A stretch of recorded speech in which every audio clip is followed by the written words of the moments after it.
And now, live from the Christian Bible Baptist Church studio, your favorite noontime show, The Baptist Lunch, hosted by Pastor Gil Lorena. Right, magandang tanghali po sa inyo lahat.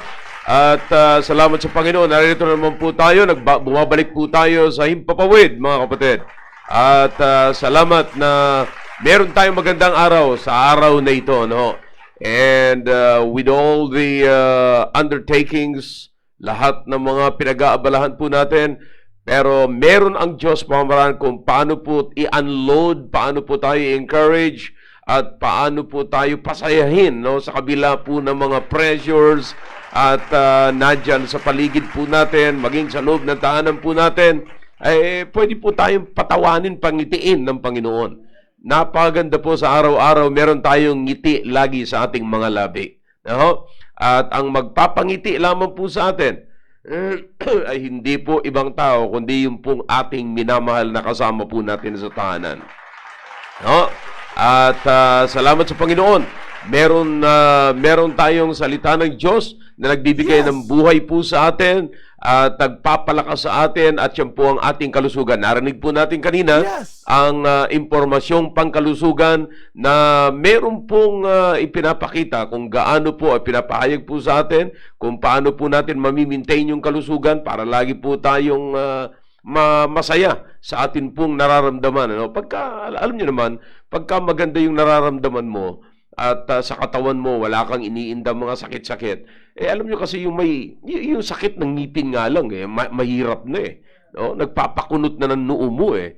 Para bang nagsasalpo ka na, yung dalawang kilay mo, you know, and lahat ng mga bagay na yan, parang naapektuhan. Ngipin lang ho yan, ha? Ngipin lang. Gaano pa kaya minsan yung sakit sa puso? No? Yes!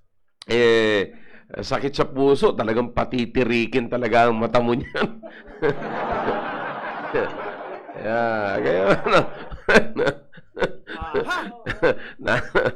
nasa harapan ko ang mga tumitirik. But anyways, alam niyo mga kapatid, mahirap. Totoo yan, sinasabi ko po sa inyo. Kaya, ang ganda nga ng programa po natin eh. Merong nag-aayos sa kalusugan, at sapagkat kung maganda ang ating katawan, mga kapatid, ang ating kalusugan wala tayong problema eh.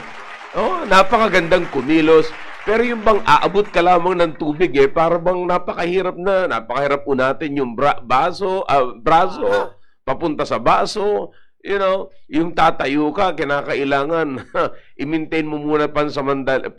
Pagka tumayo ka, kinakailangan i-maintain mo muna saglit yung pagkabaluktot, unti-unti mong itutuwid. You know, ang hirap po yan. Tapos pag naglakad ka naman, ang sasakit na naman ng ilalim ng talampakan. You know, maya-maya pagising mo, maga yung isang daliri. Yung bang mga ganung bagay, mga kapatid, nakaka-apekto po yan. Nakaka-apekto yan. Minsan, hindi ka pa naman kinakailang matulog, pero patutulugin ka na. Kakakain lang ng tanghalian, nakakain lang ng konting kanin, inantok na. You know, ang hirap po ng ganyan, mga kapatid. Medyo napuyat lang ng konti, titirik na.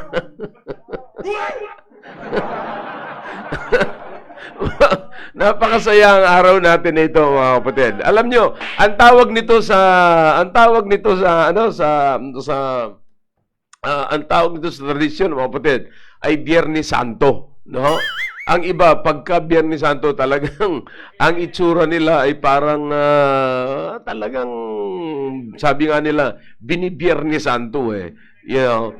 Pero tayo po, mga kapatid, hindi po tayo naniniwala sa ganoon. Ano ho? Minsan lang ang Panginoong Jesucristo ay pinanganak, at minsan lamang po siyang namatay, at minsan lamang siyang inilibing, at minsan lamang po siya nabuhay. Ngayon ay buhay magpakailan-kailan paman.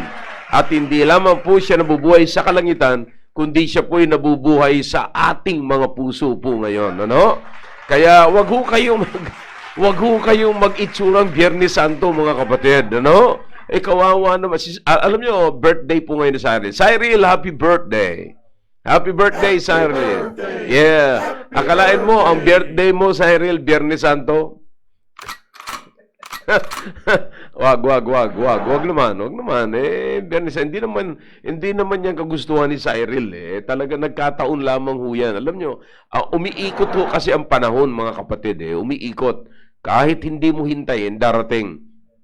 Pero, ang pinakamaganda ho nito, sabi ni Cyril, umiikot ang panahon. Sana yung lalaking para sa akin ay umiikot din kahit hindi ko siya hintayin, darating. Baka mamaya, malay natin sa Cyril, baka mamayang gabi ay dumating na siya. What? Yeah. But anyway, so mga kapatid, maraming salamat at inuulit ko po, atin pong bantayan ang ating kalusugan. Naniniwala naman po tayo dito sa COVID-19, kaya mag-ingat po tayo. Napakarami na pong taong naapektuhan po nito. And by the way, kanina nabalitaan ko po yung nangyari doon sa ating pinagpipray na si Brother Efren Dilumen, mga kapatid. Siya po'y kapiling na ng Panginoon. No? Siya po'y kapiling na ng Panginoon. At, ang kamatayan po ay pagtigil lamang ng mga activities natin dito sa lupang ito. Pero hindi po yan katapusan. Yan lamang, hanggang doon lamang po yung kontrata po natin sa ibabaw ng lupang ito. But, God knows best, no? Alam ng Panginoon kung hanggang kailan po tayo ang kontrata po natin dito sa ibabaw ng lupang ito. Okay? Alright. And ngayon mga kapatid, ay meron tayong magandang pag-uusapan. Aking ipagpapatuloy yung mga pinag-uusapan po natin dito patungkol po sa intimacy sa loob ng tahanan, mga kapatid. And akin pong diniscuss the other last Tuesday ang patungkol po doon sa kung bakit merong mga nai-involve sa mga hindi dapat ma-involve, and contentment is very important. Contentment is very important. Now, the book of Proverbs, even Solomon tells us that one wife and one husband can please each other, can content each other. Okay? Wala na po. Hindi mo na kinakailangan. Hindi mo na kinakailangan pa magdagdag para makontento. Pag nagdagdag ka, maghahanap ka uli ng another dagdag. See, ganun po 'yan.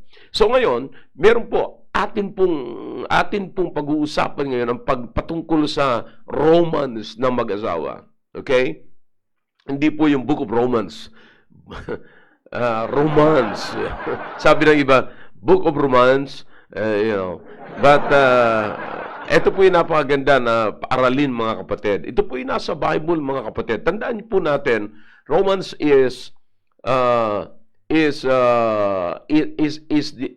demonstration, is a language demonstration, mga kapatid. Hindi lamang po yan instruction or language of instructions, but it is more on demonstrations. Okay? Yes. Hinahanap ko ng mabuti sa dictionary ko anong ibig sabihin talaga ng romance. No? Romance. Ganon. Parang hindi makita-kita, mga kapatid. Iba ang binibigay Pero dito po sa Bible, meron po magandang description. Alam niyo po, sa Book of Solomon, alam niyo napakayaman po ang Book of Solomon. Pagdating po sa intimacy na mag-asawa. Okay? Now, makikita po natin, tandaan po natin, na ang pag-aasawa ay talagang ang Panginoon mismo ang siyang nag-ugnay po nito.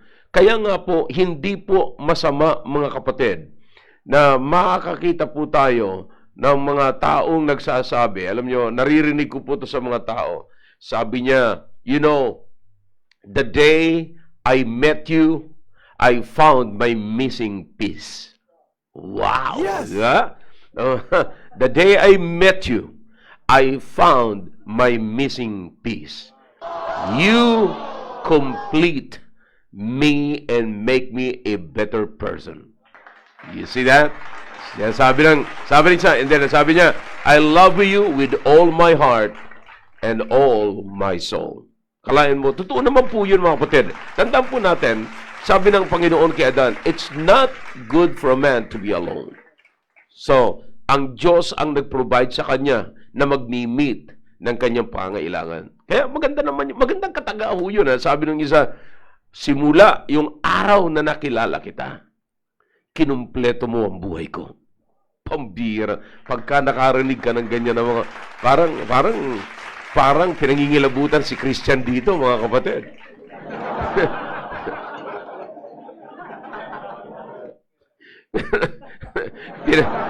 Nagtatayuan ako, balahibo niya pagka nakakarinig ng gano'n. Alam niyo, may mga babae at lalaki na napakadaling tablan po sa mga gano'n. Ano? But anyways, hindi naman masama yun eh. Si Ponching nga, pag nakakarinig ng gano'n, tumitirik ka agad eh. Sabi, sa araw na nakilala kita, sabi niya, sa araw na nakilala kita, nahanap ko na ang nawawala sa akin. At kinumpleto mo ang aking buhay. See? Kaya sabi niya, mahal na mahal kita ng buong puso ko at ng buong kaluluwa ko. Bakit? Ikaw ang nagkumpleto ng aking buhay. Now, ano po ang pinag-uusapan natin? O pag-uusapan natin, patungkol po sa tinatawag na romantic relationship. Okay?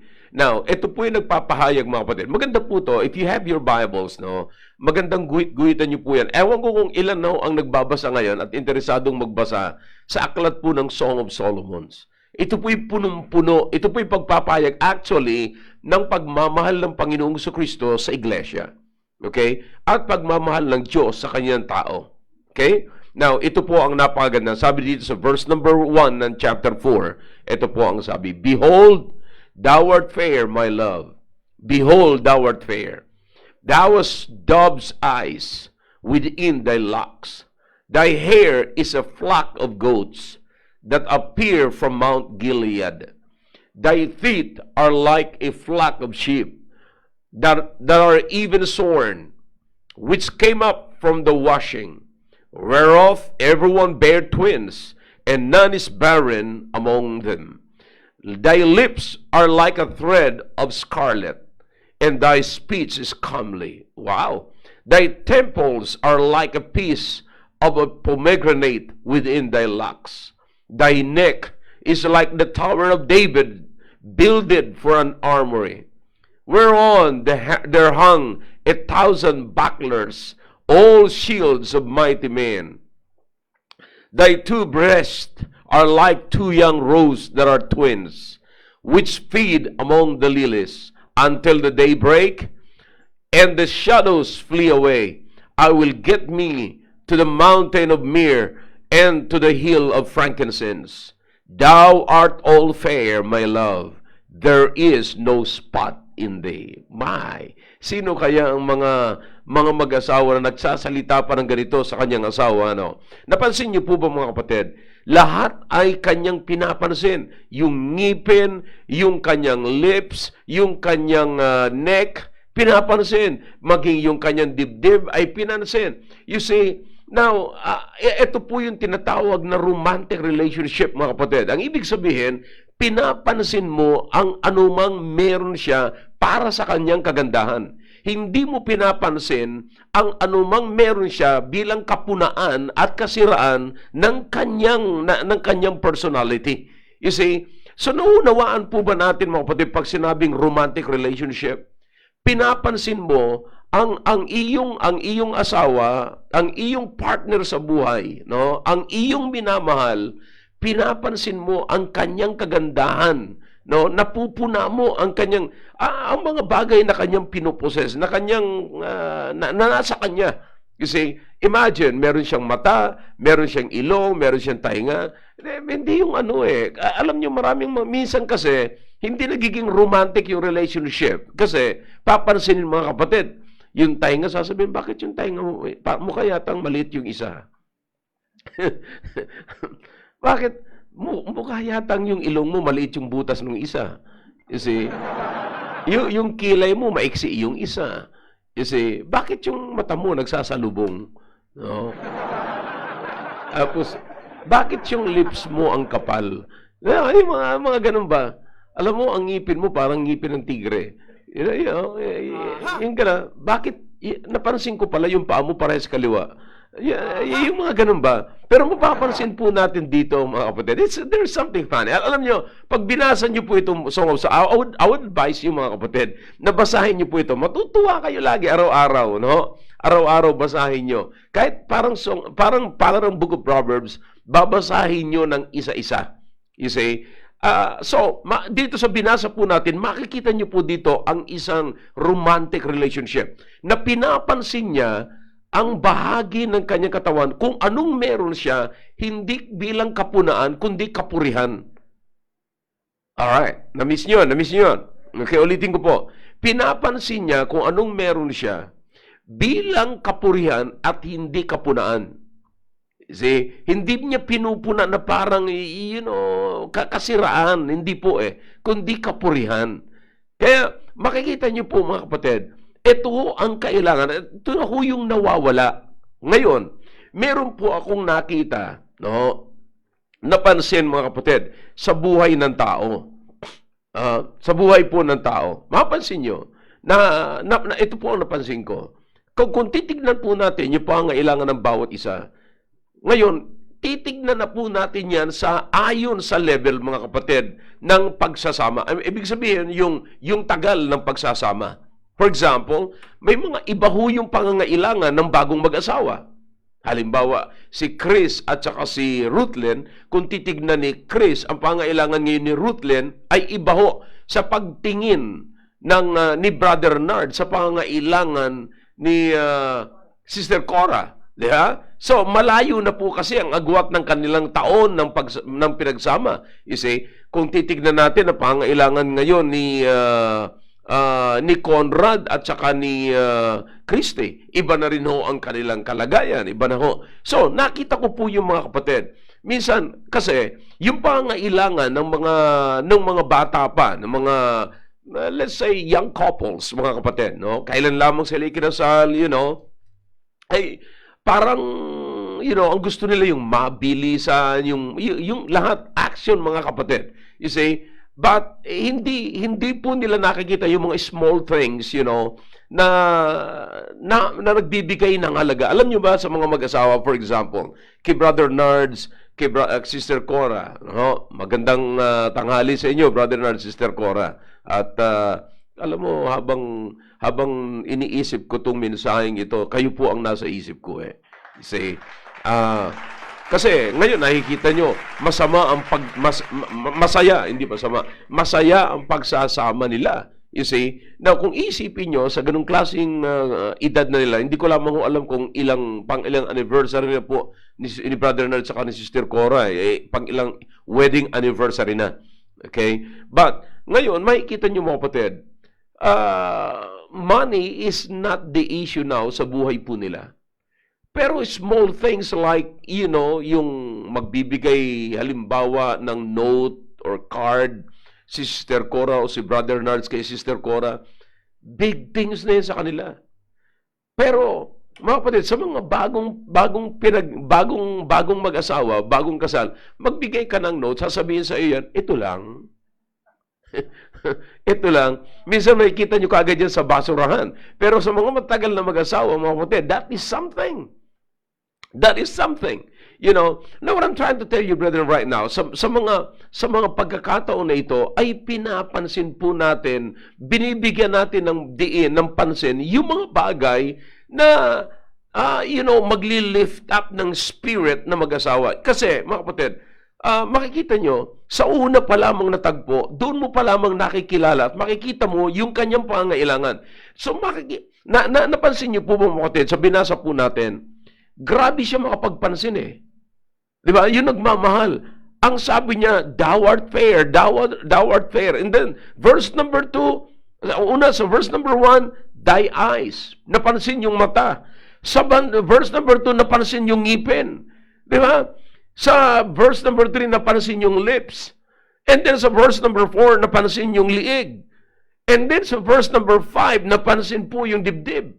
Now, do you understand? So, etong nagmamahal kapatid, mapagpansin. Ibig sabihin, in other words, ito po'y nakikita, tinitignan lagi mga kapatid, yung kung anong meron siya. Yung kanyang attention ay nandoon sa kanyang minamahal.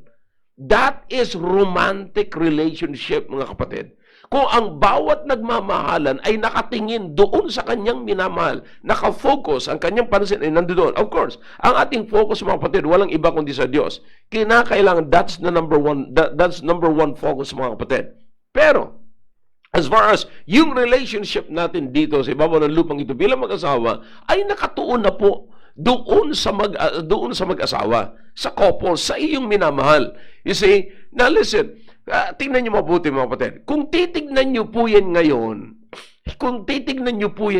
ngayong bata pa, makikita mo na kaagad yung pangailangan, makikita mo na kaagad kung anong kailangan niya, makikita mo na kaagad kung ano yung hindi niya kailangan. You see, then as you age, kapatid, marami ka nang malalaman sa kanya. Therefore, kung marami ka nang malalaman sa kanya, ay lalo pang magiging romantic, kapatid, yung inyong pagsasama. You see, bakit ho nawawala? Kasi ito ang nababaliktad mga kapatid It is not your age that protects your love. It should be your love that protects your age. Ulitin ko po. It should not be your age that protects your love. It is your love that protects your age. Kaya makikita niyo mga kapatid, yung mga nagmamahalan na mag-asawa, yung talagang matindi, kalipag, wala, matatanda na mga kapatid. May nababalitaan nga po ako I think doon yata yun sa isang engineer, kay Engineer Elvis yata, kunento niyo sa akin, nasa 87 na yata yung kanyang nanay at tatay. Abay, gusto lagi, pag ang upuan nila lagi, mga kapatid, yung, may tawag din, parang Cleopatra, basta gusto nila, pag magbibili sila ng upuan, dapat kasya silang dalawa. Hindi sila bibili ng upuan. At saka pag nagduduyan sila, dapat lagi silang magkatabi. Lagi silang magkatabi. 87 years old na yan, mga kapatid. Ano po ang sikreto, mga kapatid? Eto, binabanggit po natin dito. Binanggit po dito ni Solomon. Alam nyo, yun nga ho ang pagkakamali, mga kapatid. Sabi nila, alam mo, pagka kami mag-asawa, parang magkaibigan na lang kami. It should not be that way. You see, papansinin mo pa rin yung kanyang pangangailangan. Ngayon, i-categorize natin mga kapatid sa bawat ano. Kung kayo, simulan nyo, habang nagsisimula pa lamang kayo ngayon bilang mag-asawa, katulad ni Chris, katulad ni Ruthlyn, alright, anong pwedeng pansinin ni Chris kay Ruthlyn? Anong pwedeng pansinin ni Ruthlyn kay Chris? You see, ilang buwan pa lamang po silang kinasal. Last month pa, di ba? Last month. You see? So, sabi ko nga, wala pang ibang sila tinitignan, kundi ang isa't isa. Hindi pa nagkakasawaan yan, mga kapatid. Pero, hindi po dapat magkasawaan ng isang mag-asawa. Dapat mananatili po yung kanilang romantic relationship. You see, titignan niya, anong meron ng asawa ko. You see, now, habang tinitignan niyo po yan, mga kapatid, susunod dyan, makikita nyo, pag nasanay kayo na tumitingin, eto makita po natin dito, this is very personal. I mean, tamo, yung mata nakakabit siyempre sa katawan. Yung teeth nasa katawan. Pero alam mo susunod na dito, hindi na po yung teeth, hindi na po yung eyes, hindi na po yung neck, hindi na po yung lips. Hindi na. Alam mo susunod na dyan, papansinin niya na ngayon, ano kayang gamit niya? Yeah? Ano yung gustong-gustong gamit niya? Yan yung mga napakahalagang dapat titignan. Ano yung paborito niyang gamitin? Ano yung paborito niyang isuot? Ano yung kulay na mga gusto niya sa mga gamit? Now, that is romantic, brethren, na nawawala po sa loob ng ating tahanan. Diba? Nakakalimutan natin i-check yan. Nakakalimutan natin tignan. Pero yan po'y isa sa pinakamahalaga na dapat po natin bigyan ng pansin. Kasi as you age, kapatid, dapat nag-i-improve yan. Kaya nga yung pagsasama ng mag-asawa, dapat nag-i-improve as you age. Hindi po yung age ang nagpo-protect. Kasi pag matanda na, sabi niya, alam niyo ba na merong nagiging problema ho yan ng mag-asawa? Kung kailan tumatanda, nag-aaway. Kasi sasabihin ng isa, siguro may iba ka nang tinitignan. No? Kung kailan pa tumanda yun. Nakakita na kayo na at the age of 80, mga kapatid, nagsisilusan. Kasi parang meron doon tinitignan lagi yung kanyang asawa. 82 years old na yun, mga kapatid. Tinitignan lagi sa kapitbahay. You see, maliban sa unable na mga kapatid, makakayaman sabihin disabled na, pero, alam mo kung bakit dumating sa punto na gano'n? Nawala ho yung tinitignan natin simula nung pasimula ng pagsasama. Pero kung hindi ho nawala yung pagtingin na iyon, alright, maaaring, kasi siyempre, as you age, kapatid, alright, iba na yung mata mo. Yung iba dyan, dati walang salamin, ngayon nagsasalamin. Yung iba dati, parang healthy ng mata, parang pag tinignan mo, wow, ang ganda, ang cute, no? Parang singkit. Pero pagka tumanda na yun, hindi na singkit, sarado na. Di ba? Sarado na yun, mga kapatid. So, nagbabago. Yung lips na laging mapula, ngayon maputla na. See? Iba na ho, mga kapatid eh. Kaya, yung mga bagay na. Pero, ang sinasabi ko, hindi lang kung tayo po'y nasanay sa pagtingin doon sa lips, sa pagtingin sa teeth, yung dating teeth na tinitignan natin, noong bata pa, ngayon, ubos na, wala na. Nasaan na yung teeth? Gums na lang lahat. Alam mo, sabi niya, nakita ko noon tignan ka, yung ngipin mo, ang cute talaga, pantay-pantay. Ngayon, nasaan na yung lahat? Nandun sa tukador. Nasa tukador na. You know, bira, saya-saya ng programang ito. Saya-saya ng lesson na ito, mga kapatid. No? But, it's really true. Pero, ang ibig ko sabihin, dapat doon po tayo magsimula. Doon tayo magsimula sa, may tinitignan tayo. Tinitignan natin yung personal niya, nandyan. And then next, sapagkat, patanda na patanda. So nakikita nyo, yung pangailangan naman, ano kayong magandang damit ibigay ko sa kanya? Ano kayong magandang ibigay ko sa kanya? Yung mga bagay na yan.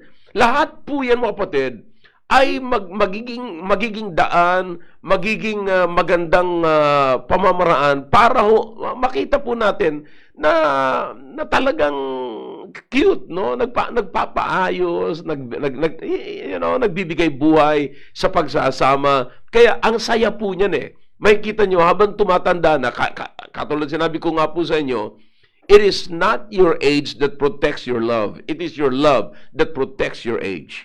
Kaya as you age, nandun pa rin yung kasiglaan. Bakit?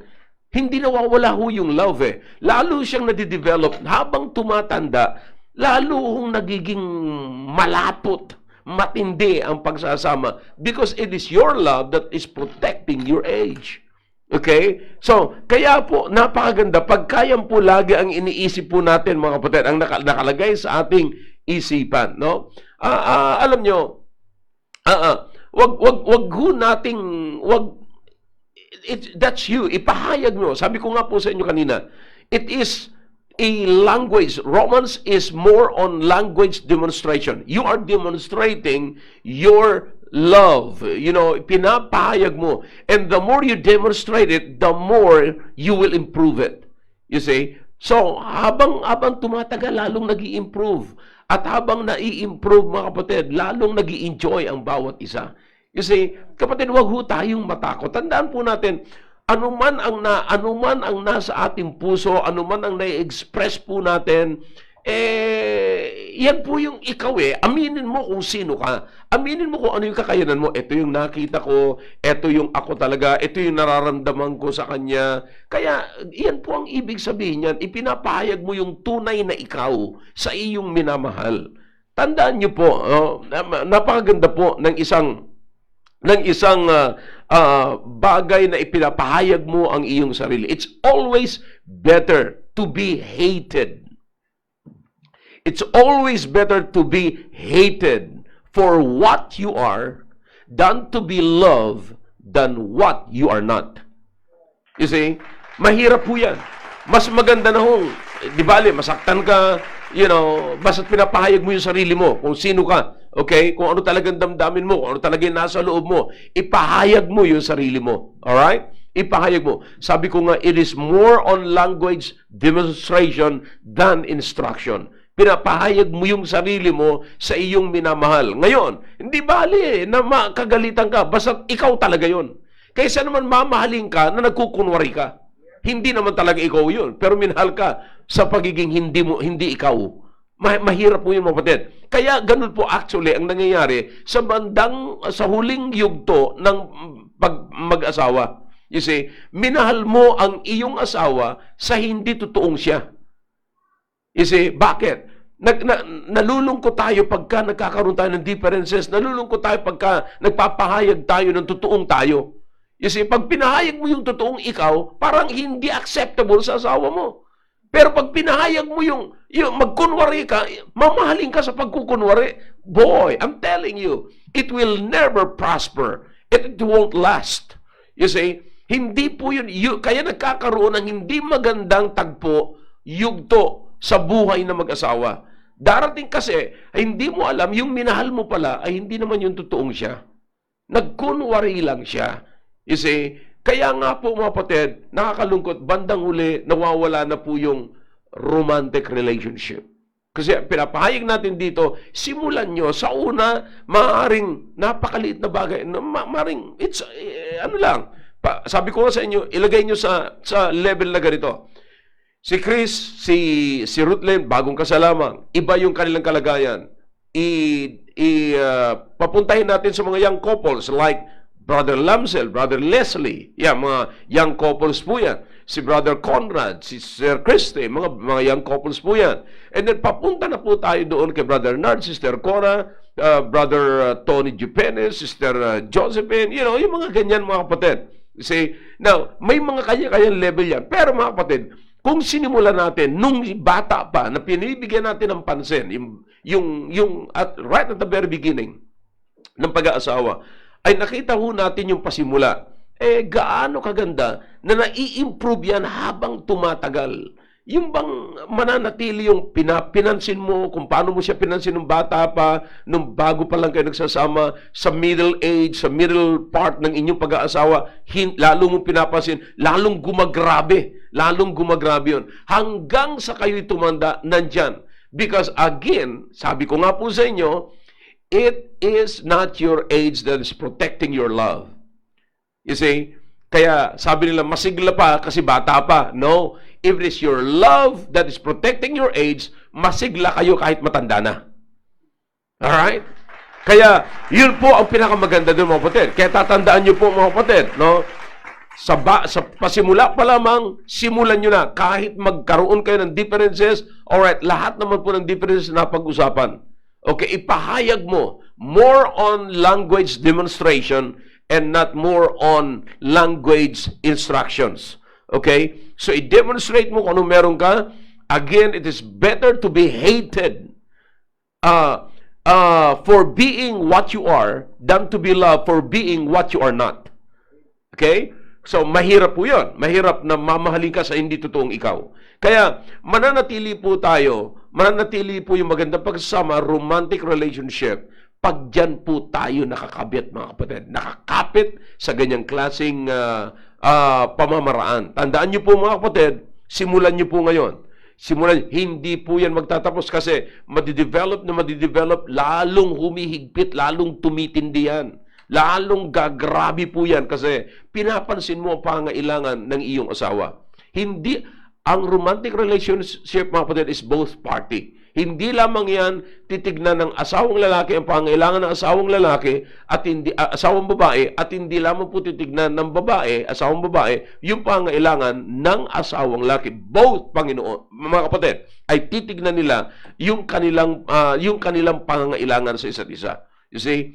Now, at hindi po natin ginagawa yan bilang gantihan, no? Ginagawa natin yan, sabi ko nga po sa inyo kanina, because of language demonstration. Pag sinabi mong, I love you, how will you demonstrate it?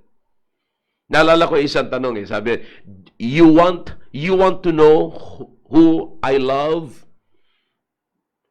Sabi niya, okay, just go back to the first word that I said. Nakuha niyo po yan? Sabi niya, you want to know who I love the most? Sabi niya, all right, just go back to the first word that I said. Sino yun? You. Bira. Meron na namang sasabihin si Ponching, sinasaulo inuulit-ulit na naman ni Ponching nanginginig. Talagang, si Christian naman, tataasan yung mga balahibo, tumitirik na mga balahibo ni Christian, pero si Ponching titirik to maya-maya. But, anyways, kaya Kaya tama yun mga kapatid. Tignan po natin, pag-aralan natin. Kaya mapansin niyo po, basahin niyo po to, Song of Solomon chapter 4, makikita niyo, pinansin niya yung kanyang mata, pinansin niya yung kanyang lips, pinansin niya yung kanyang teeth, pinansin niya yung kanyang dibdib. Lahat na lamang po ay pinapansin. And then, he came into a conclusion. Ano yung conclusion niya mga kapatid? Thou art fair. Yeah? Thou art fair. Pambira. Sino? At ilang kaya mga kapatid na mga mag-asawa ngayon naririnig pa natin at the age, yung kahit na sabihin natin aged na sila, sabihin natin na sila ay nasa 60s na o 70s, pero sino kaya nagsasabing, alam mo, ang ganda pa rin talaga ng lips mo. Bagamat dati mapula yan, ngayon maputla na, pero gwapo, maayos pa rin talaga. Lagyan lang natin ng lipstick yan, you know. At ang ganda pa rin ng ngipin mo, huwag mo lang tanggalin. Yeah. Yung mga ganun ba? So, kaya, yung mga bagay na yon mga kapatid, ay magbibigay yon ng buhay sa bawat mag-asawa. We call it romantic relationship. No? So, do you understand that the Bible is teaching us about romantic relationship? You see, because it is the relationship that lasts for the couples. You see, and that will make your marriage that will put your marriage into the next level. Kaya napakaganda po niya mga kapatid kung bibigyan po natin ng pansin. Okay, at salamat sa Panginoon. Ngayon pong umaga mga kapatid ay nagpapasalamat ako sa Panginoon bagamat hindi po siya wala po siya rito nung pasimula, pero nakahabol po siya sa programang ito mga kapatid, no? Kaya salamat sa Panginoon. Ngayong umaga, kasama po natin ang pastor ng Christian Bible Baptist Church, Pastor Ed Laurena. Yeah, amen. May microphone dyan. Yeah. Hello, magandang umaga po sa inyong lahat. Oh, magandang tanghali. Mike Enriquez po. Pasok! Kasama po natin ngayong umaga si Mike Enriquez. Ang ating programang ang Investigador. Ang bihira. You know, alam ko mas maraming masasabi si Pastor Ed patungkol sa pinag-uusapan natin ngayon kasi syempre mas eksperyensyado siya kaysa sa akin. Syempre, mas mahaba ang kanyang nilakbay sa pagkakaroon po ng asawa at pagsasama bilang mag-asawa kaysa po sa akin, no?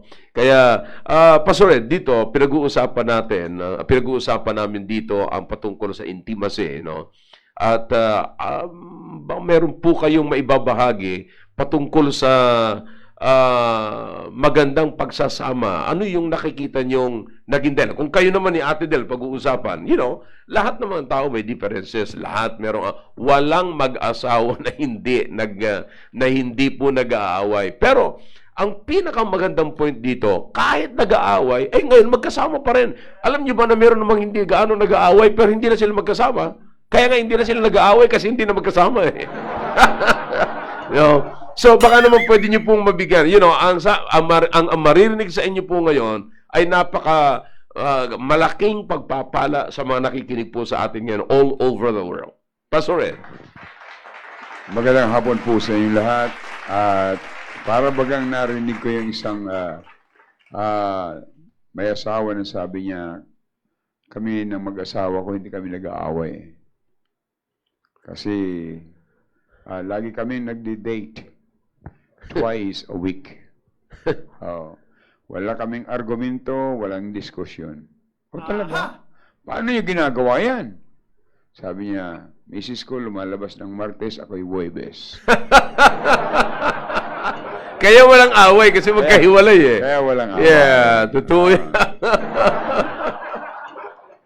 Pero alam niyo, sa bawat bahagi ng buhay ng tao ay mayroon pong prinsipyo ang Bible eh. Yeah. Lagi tayong babalik sa Bible. Yeah. Go back to basic. Mm-hmm. In creation, go back to basic. The fall of man, go back to the Bible. Laging ganun eh. Ngayon sa katunayan, ang unang tinatag ng Diyos na institusyon ay ang family or the home. Yeah. That's the smallest part of our society, the home. No home, no family, no government. Tama. Kaya nga ngayon sa bawat institusyon na itinatag ng Diyos ay meron siyang prinsipyo. Nagtatag ang Diyos ng government. Nagtatag ang Diyos ng simbahan. Merong mga design ng Panginoon. At yan din po sa pamilya o sa mag-asawa, husband and wife relationship, ay merong design ng Panginoon. Kasi habang hindi natin nakukuha kung ano yung design ng Panginoon, hindi magiging masaya ang pagsasama. Halimbawa, katulad niyan, bakit nilalang ng Diyos ang ibon? May pakpak para makalayang lumipad. Pero yung ibon man ay, may layang lumipad. ibon man may layang lumipad. Pero merong desire yan na mag-dive sa tubig. Pero hindi yan makatagal sa tubig. Kasi hindi yun ang kanyang design. That's right. Pero yung isda, meron ding tinatawag na flying fish. Yeah, flying fish. Lumilipad yung isda. Pero hindi yan makatagal sa itaas. Bakit? Hindi yun ang kanyang design. Hindi siya ibon eh. Hindi siya ibon, correct. Pero wala ka pang naririnig na isdang nalunod. Aba, ang bira, no? Pero kasi yun ang design sa kanya sa ilalim ng tubig. Wow. Ay gayon din po sa mag-asawa may kanya-kanyang design. Ang sabi ng Bible, kay Adam, ye shall have dominion over her. Anong ibig sabihin nun? Ang leadership ibinigay sa lalaki, hindi sa babae. Yun. Maraming hindi tumatanggap niyan. Oh, yeah. Ngayon, bakit po ang ating bansang Pilipinas ay maraming mga babae ang siyang leader ng pamilya? Kasi yan ay nakuha sa simbahan. Nakuha yan sa katuruan ng simbahan. Tingnan niyo sa Bible. Sa Bible, nakalagay sa Bible na sabi ni Kristo, upon this rock I will build my church. Therefore, Jesus is the head. And the church is the body. Yes! Yun po. Ngayon, sino yung head? Lalaki. Jesus Christ. Now, sa family, ang inilagay ng Diyos na head ay ang lalaki. Kaya napakalaking bagay na magkaroon ng education sa family at dapat ang mag-take ng leadership ay ang lalaki. Kaya mayroon pong minsan ay magulo kasi hindi alam kung ano ang ranggo niya sa loob ng tahanan. Kasi ang function natin depende sa design ng Panginoon. Bigyan ko ng halimbawa. Sa creation ng Panginoon ng katawan. Iba ang creation ng Panginoon sa katawan ng lalaki. Ang lalaki, ang kanyang balikat, the shoulder is more wider than the woman. Yeah. Ang babae naman, ang malapad ay yung balakang. What is the design? What is the design of God to a man? Bakit ang kanyang shoulder mas malapad? It is what? It takes responsibility. Kaya nga, ang breadwinner dapat ay lalaki. Now, sa babae naman, malapad daw yung balakang design for sa panganganak. See, kaya hindi pwede magkaroon ng in-between. Lalaki lang talaga, babae. Yes! Kaya pagka ang lalaki mas malapad ang kanyang balakang kaysa balikat, ay may danger yun. See, kaya nga, mas maganda ang pagsasama pag alam mo kung sino ka at ano ka sa inyong tahanan. That's right. That's good. Yes! Yeah, yeah. Kaya sabi ng Bible, ay tingnan nyo, a husband, love your wife. Sabi ng Bible, wives, submit. Yun ang ayaw na ayaw ng maraming babae. Kaya walang saya. Kaya Talon. walang saya. Yeah, totoo yan. Pag hindi nasunod yung gustong mangyari ng Panginoon sa tahanan, walang saya. Walang saya yan. Wala. Pero ang design ng Panginoon is to have a joyful home. Yeah, yun ang design ng Panginoon. Yan ang design. At sa bawat design ng Panginoon, may pamamaraan ng Panginoon. may pamamaraan ng Panginoon. Pag hindi nasunod yung pamamaraan, hindi rin masusunod yung design. Correct. At kung hindi masusunod yung design, Correct. malungkot. Kaya nga ang Amerika ay nag-declare ng divorce. Oo. Kasi they cannot go together. Ay, sabi ng Bible, you are one flesh. Ay, Yeah. bakit naghihiwalay? Yeah. See, sa tao kasi 1 plus 1 equals 2. Pero sa Bible, 1 times 1 equals 1. Yeah. See, sabi ng Bible, hindi mo go in add eh. Sabi ng Bible, go in multiply. Yes! Di ba? Kaya maraming mga tao na hindi masaya, tingnan nyo, kasi kinuha ng maraming Pilipino ang kanilang batayan ng pagsasama sa reliyon, hindi sa Biblia. Doon kinuha, hindi sa Biblia, kundi sa reliyon, sa tradisyon. Kasi po, ganito. Ito, we don't talk about religion, pero tingnan nyo, who runs your church? Is it Jesus or Mary? When Jesus runs the church, the man runs the church. Yes. When Mary runs the church, the woman runs the home. Yun ang problema. Yun ang problema. Kaya, alin dun ang nasa Bible? Yun ang dapat nating i-apply. Yeah. Kaya makikita po natin, hindi na natin makikita. Alam nyo, wala nang intimate relationship, wala nang romantic relationship, mga kapatid, sapagkat hindi na natin, wala na sa organization yung tahanan eh. Oh, Wala na eh. the Now, basis. sometimes, iniisip kasi ng lalaki na mas parang smart yung babae. Oh, Smarter yung babae. lalo pag mas mataas ang pinag-aralan ng babae. Babae. Yeah. Oh. Yeah. So doon nagkakaroon ng problema ngayon. And then para bang may karapatan na yung babae na mag-run ng tahanan sapagkat he's got the education from outside. Yes. But the education that we need in building a godly home should be the wisdom of God. That's and right. not the wisdom of men. That's right. You see? Balik tayo kay Adam and Eve. Yeah. Tingnan nyo, Uh-huh. si Adam and Eve. Oh, wala. Bakit? Sino ang tinukso ng Diablo? Si Eva. Bakit? Wala doon si Adan eh. Mhm. Nasa Saudi, overseas worker. Kaya nga dapat magkasama. Yeah. Kasi sinong ililid na lalaki kung wala siya? Mhm. See, Yeah. Kaya tama yung sinabi mo kanina, anong maiwan instruction? No. Ang mahalaga ay the person that's his presence and his authority. Mm. Yun ang mahalaga. Yes. Kaya who will take authority in the absence of the husband? The wife. Yeah. So wala na, hindi na wala na ngayon yung biblical pattern. Wala na. You see, so ang pinapakita natin dito mga kapatid, katulad ng sinabi ko sa inyo kanina about romantic relationship, ay yung biblical pattern. Tingnan mo, pinansin lahat. Yes. Pinansin lahat dito, yung mata, yung ngipin, yung bibig, yung lips. You see, pinansin lahat. Kaya lahat ng mga bagay na ito yung pag napansin mong ganun, ibig sabihin, ang isipan natin lagi ay nakatuon doon sa ating minamahal. Yung bang nakakita, Yes. minsan nagiging kakornihan na ito ngayon eh. Pero ito po yung talagang dapat eh. Di ba? Halimbawa, pag pumunta tayo sa trabaho, sinong nasa isip mo? Di ba? Pag pumunta tayo sa anumang gawin natin, siya lagi ang nasa isip. Of course, mga kapatid, Diyos ang primarily nasa isip po natin. But listen, as far as relationship is concerned, kinakailangan mga kapatid, huwag mawawala sa isipan natin at kailanman ay hindi mawawala yung ating minamahal. So, pag nagsimula tayo doon sa sinasabi ko po sa inyo kanina, sinasabi ng Biblia, sinasabi ni Solomon, okay? Behold, thou art fair. And then, tinignan yun, ipinahayag ni Solomon, tinitignan ko ang iyong mata. You see, it gives beauty sa inyong pagsasama, mga kapatid. See, now, ang ibig ko sabihin lamang, dito sa dinidiscuss, binabanggit ngayon ni Pastor Ed, mga kapatid, ay yung disenyo ng Panginoon sa pag-aasawa. Pag hindi po tayo nawala doon sa disenyo ng Panginoon sa pag-aasawa o sa mag-asawa, ay hindi po mawawala yung saya ng pagsasama. Yun. Tama yun. Oh. Kaya nawawala.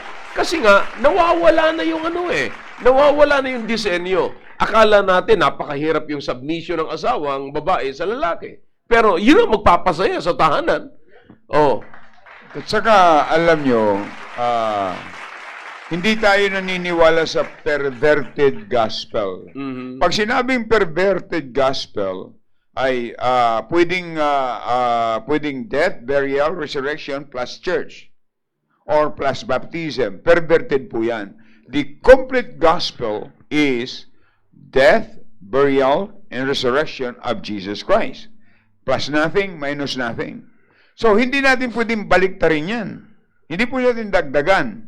Ngayon, if we don't believe in perverted gospel, we should not believe in perverted leadership. Pagka yan binaliktad mo, wala na yun sa Bible eh. Just like our flag. Oh, when we see our flag, wherever we go, we acknowledge and we respect. That is the flag of the Philippines. Pero alisin mo yung 8 na stars. Hindi na ho yan Philippines. See? Kaya, dapat yung kung ano yung design ng Panginoon sa Bible, sa mag-asawa, yun ang dapat sundin. Ngayon, ang rason kasi ng ibang mga lalaki, basta't wag na lang mag-away. Yun that is ang sinasabi compromise. ko. Yeah. That is compromise. Yeah, ang sinasabi ko. Nasabi ko nga, you know, it's better to be hated for what you are than to be loved for what Yes. you are not. Yes. Mahirap mga kapatid. Iniiwasan natin yung away, pero ang hindi natin nalalaman na pagka na-resolbahan natin yung cause ng pag-aaway, mas masaya.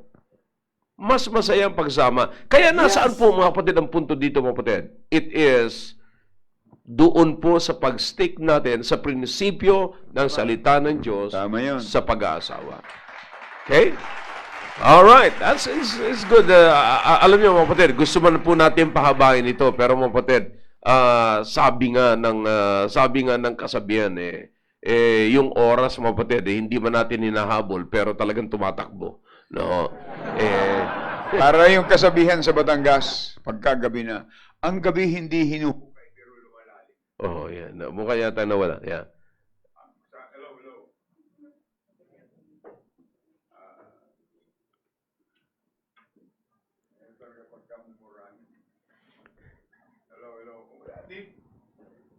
Hello. Yan. Parang yung sinasabi din sa Batangas, ang gabi hindi hinuhukay, pero lumalalim. Yun. Kahit hindi hinuhukay, lumalalim. Yung? Ang oras hindi man hinahabol, pero Pero tumatakbo. tumatakbo. Galing nun, Kaya, maganda po yan mga kapatid. Ano ho? Kaya, anyways, maganda ho, nabibigyan po natin ng pansin ng mga bagay na ito, mga kapatid. Katulad sinasabi ko po sa inyo, sa tahanan po natin, ang dapat na umiral ay yung pagmamahalan, yung romantic relationship. Para magkaroon ng romantic relationship, alright, let's follow God's design. Okay? Dito po. Ito, you try. Yan po ang assignment ninyo mga kapatid. Sa lahat nakapakinig ngayon, aralin, pagbasahin yung Song of Solomon chapter 4. Okay? Song of Solomon chapter 4. I believe mga kapatid, this will help your marriage step to another or a higher level ng inyo pong pagsasama. No? Alright. And, Pastor Ed, baka meron kayong huling salita para sa mga tagapakinig po natin. well, napakaganda po ng tinatalakay ngayon ni Pastor Hill. At magpasalamat kayo sa Panginoon. Diyan nga kanina sa hinarang ako, sabi ko, pinakita ko lang yung picture ko, sabi ko, may programa lang ako ay nagmamadali. Sige sir. Kaya yan, itong programang ito ay napakaganda po nito eh. Hindi na po kayo lalapit sa kanino mang mga nagka-counsel na magulo ang tahanan. Ang pinakamaganda pong lapitan ay ang Diyos.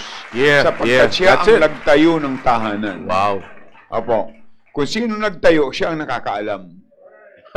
Kung sinong gumawa ng building, doon kayo lalapit kasi siya ang nakakaalam. Siya ang design yan.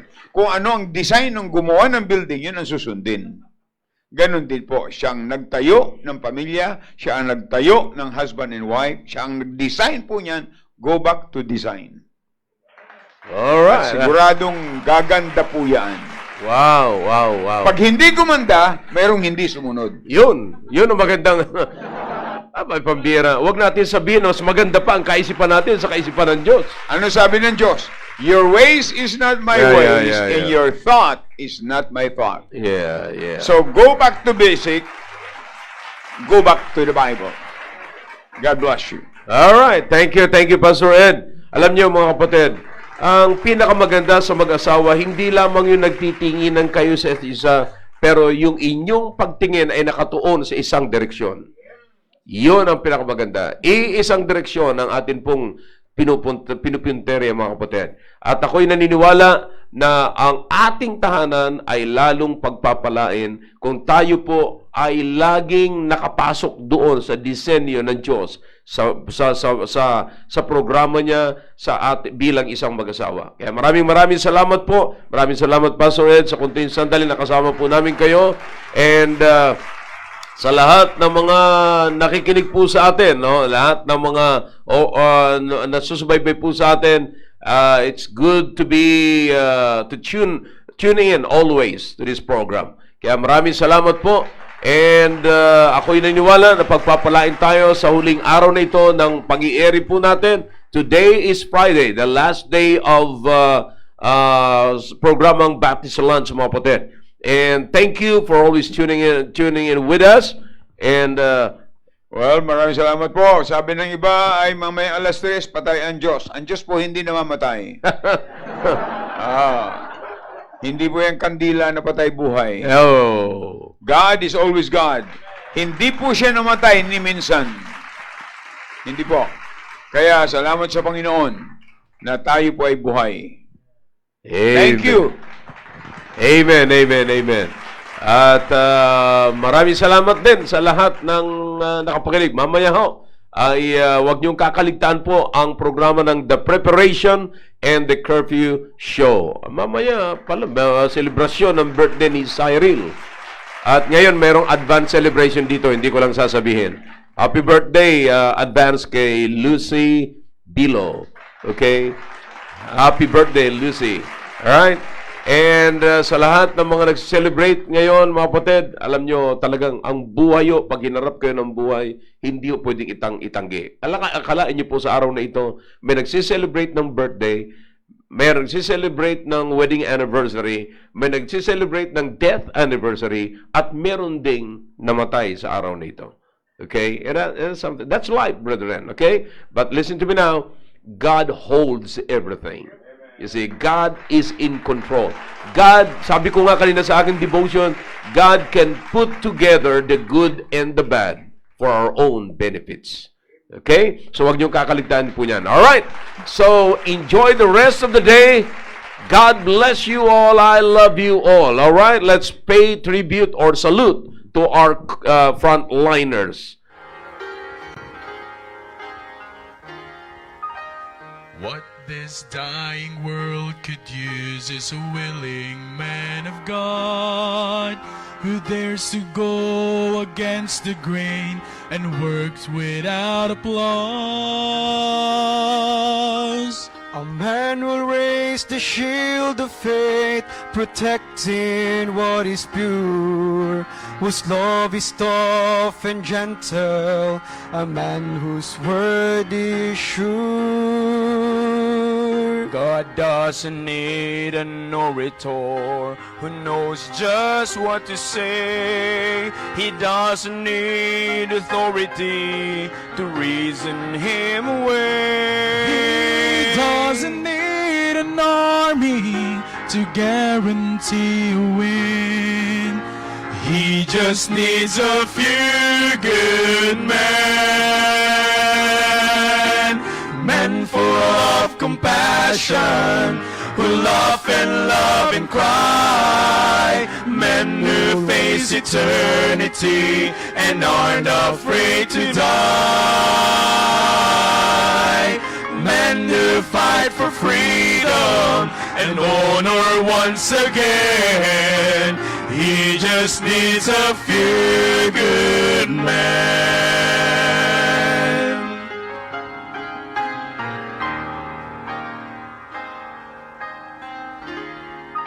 He calls the broken derelict, whose life has been renewed.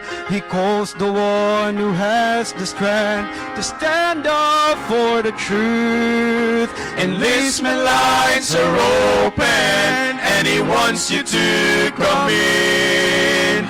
He just needs a few good men, men full of compassion, compassion, who laugh and love and cry.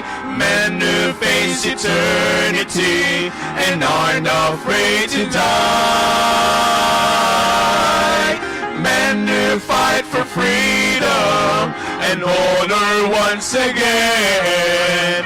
He just needs a few good men. All right, once again, I'd like to thank you for watching us, and enjoy the rest of the day. God bless you all. I love you all. Don't miss the service on Sunday. All right, get excited for the service on Sunday, and let's bring more first-time visitors. Then encourage your disciples to once again attend our virtual services. Okay? God bless you. I love you. He just needs a few good men. Jesus needs a few good men.